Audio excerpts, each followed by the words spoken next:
So for the next few moments, I'm going to tell you why I'm doing my PhD, and I'm going to tell you Rachel's story. So I would like you to imagine that you have a 4-year-old daughter. She is standing in front of you and she is crying. She's really hurt herself. Your father is looking on and he is laughing. He's laughing at his own granddaughter crying.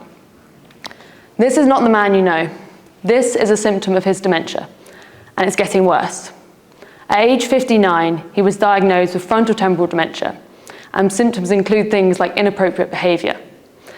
It's a progressive condition, meaning he'll only get worse.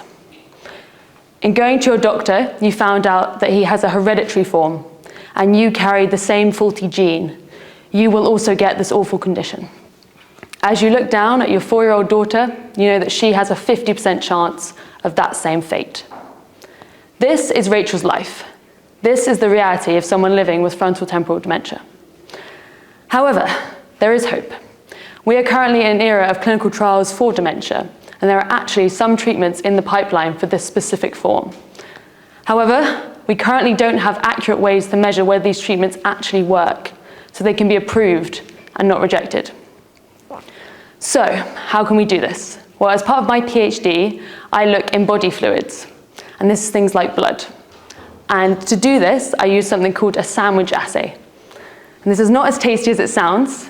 It's a way to look in the differences between Rachel's blood and people who don't carry the faulty gene.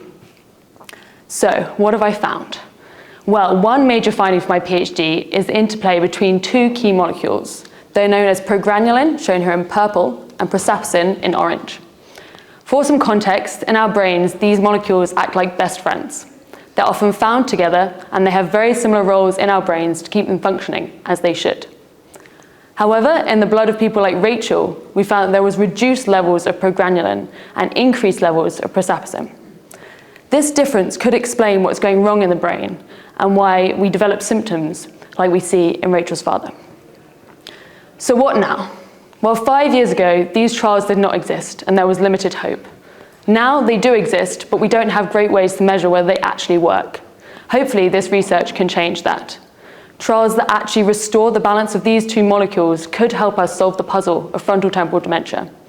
Now is the time, for Rachel and for her young daughter. Thank you for listening.